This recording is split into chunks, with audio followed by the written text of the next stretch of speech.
Welcome, fans, to another episode of Next Level Wrestling Talk Show, hosted by Red Scorpion and the Deadliest Gamer, X Deadlies. Today, we're going to be talking about Elimination Chamber results, Raw and SmackDown, and the upcoming Fastlane pay-per-view. Stay tuned.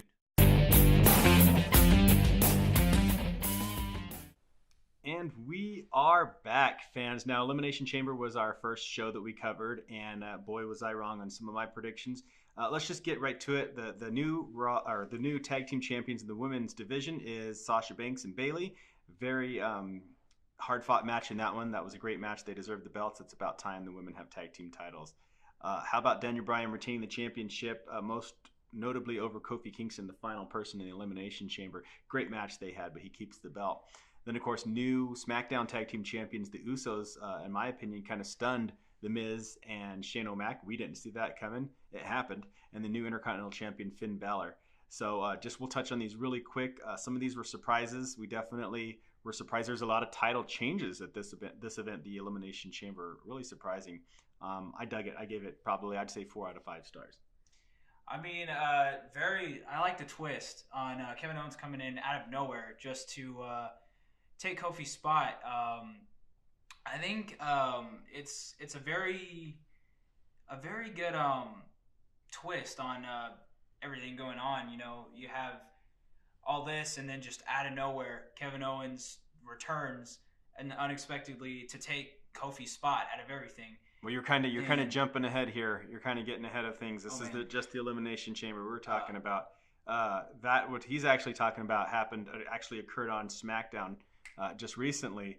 Kofi Kingston is out via Mr. McMahon, and Kevin Owens is in, just like Mr. McMahon took Becky Lynch out of the Ladies Championship match for the Raw title at WrestleMania and put Charlotte in. So he is really messing things up.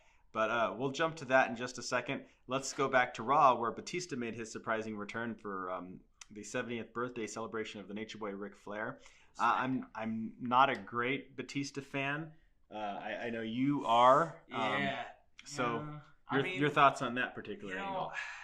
Besides his botch, despite all of the botches, despite all of the, criticism or whatever, you know what? I don't care. Batista's still one of my favorite wrestlers, and he's just still one of the beasts, That's just how I see it. We'll definitely find out. Now, here's the thing. The whole storyline is to get with Triple H and get a match because the SmackDown 1000th episode where Batista said that Triple H had done everything in WWE but beat him, and we kind of knew that this was kind of coming.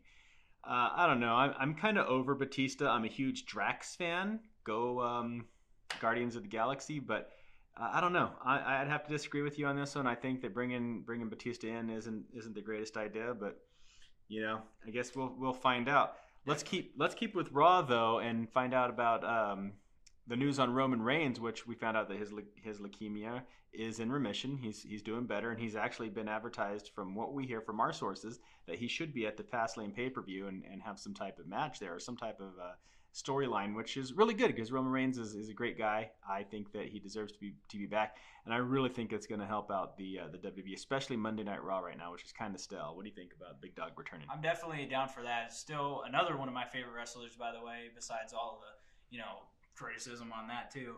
But I definitely think it's a great idea, especially with the thing we're about to talk about in a second here going on. I really dig it, and I'm definitely down to see more from the Big Dog, and I just, can't wait for it. It's going to be awesome. Amazing matches he has done. I agree.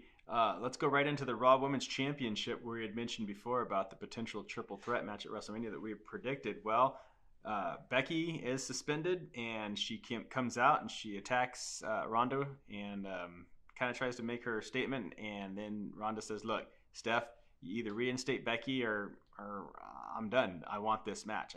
Steph says no. Ronda drops the title in front of her, and basically it almost appears like she forfeits the title and says she quits. I'm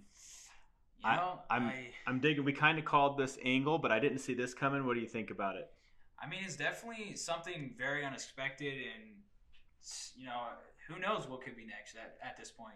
It's definitely anything can happen. I'm really still digging the Charlotte, Becky, and Ronda angle. I'm still kind of down for that, but it's definitely unexpected, and I like the twist. I definitely like that. It's definitely unexpected, and I really want to see what's next. Yeah, and I think Really that's what want to see WWE is what's trying to do really right now with everything being kind of down with the ratings and whatnot. They're next. definitely trying to twist our arm 100%. and get us to come back. So that's definitely great. So let's move on to SmackDown, where my tag team partner here already kind of spoiled the main event for Fastlane. No worries, whatever. We're going to get to it eventually, anyways. But KO is the chosen one over Kofi Kingston, which the fans not liking that. But KO is coming back as a face, so we'll see how that goes. My opinion, and you can give me your thoughts on it, is I think they've took Kofi out of this match because they might place him into the title match with Daniel Bryan at WrestleMania, which means that KO would lose at Fastlane, or maybe a three-way at WrestleMania where Kofi finally realizes his dream, wins the championship. What do you think is going to happen with this whole angle? I originally I was not expecting this, obviously, as most of us were, but thinking about a three-way is definitely something that I'd be down to watch. Is a lot different than as it was originally came to be out of nowhere.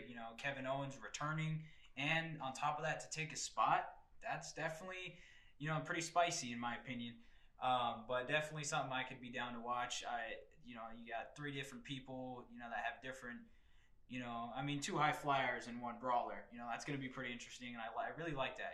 It's going to be really cool, and I cannot wait. It's definitely one of those things that are, really interesting. Interesting for sure, and it's going to be one of those Kevin Stein versus Bryan Danielson things from back in the ROH days. We haven't seen these guys really have too much of interaction in WWE, so this is going to be an interesting battle. So, and then whether or not they throw KO into the match at WrestleMania with Kofi, I still think Kofi's probably going to go over and get his championship reign. I think that's why they're extending it again, twisting their arm, trying to keep us interested. So. The Hardy Boys returned and they beat the Bar on SmackDown. Totally didn't see this coming. What do you think about the Hardy Boys returning? I'm definitely down for some more Matt Hardy. I really like the new look he's going on. Well, not necessarily the new look, but the throwback to the old look. Oh yeah, getting back in the old Hardy. Combining that with his the broken partially gimmick. the broken look is definitely something that's really cool and unique, and I really dig it. I'm ready to see more, and definitely want to see more Hardy Boys. Absolutely. 100%. I think one of the best teams ever. Yes, definitely. Something else going on since Elimination Chamber has been these NXT call-ups. You've had the NXT champion. You've had the North American champion, Gargano, Ciampa. We had Ricochet. We had Aleister Black. Granted, all these wrestlers are great, but they're coming in, they're just beating the crap out of all the Raw and SmackDown guys. And so basically it makes NXT look superior, far superior than Raw and SmackDown, and I don't like them being better than the main roster. I mean, what's your take? It's definitely something that I don't really. I mean, yeah, okay, sure.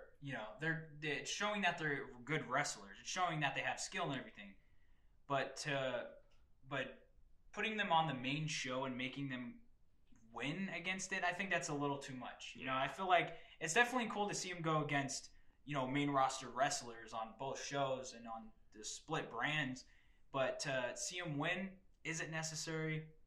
I don't really see a point. Well, but then again, it's really cool to see them go against them. You never know if you're going to see this ever again. By the time they get on the main roster, you never know if you're going to see these main roster characters ever again. I think where my bone that I pick is the fact that NXT guys would always kind of come up and pay their dues, and they were rookies, and then eventually they became stars. And I think that's where they're coming in and they're just beating the crap out of stars right now. I mean, Ricochet and Aleister Black beat the Raw Tag Team Champions, which was the Revival, and I just great match, but I didn't dig it. And then of course DIY last week beat the Revival, and it doesn't make sense because then it just completely pisses all over the title reign of the Revival and everything they work to do and bring them up and put that division back on the map, and they do that. I don't think it's that interesting. But let's cut right over to Fastlane so we can hurry this up here. So now we got Daniel Bryan versus Kevin Owens. Obviously, I think we're both in agreement that Daniel Bryan will probably go over, so that way he can work this match or this angle with with Kofi Kingston and perhaps Kevin Owens at Mania. Are we in agreement on that one? We're in agreement with that one. I really, it might seem like Kevin might go up to the point, but I feel like Daniel Bryan will still retain the title. He always finds a way, especially with Rowan.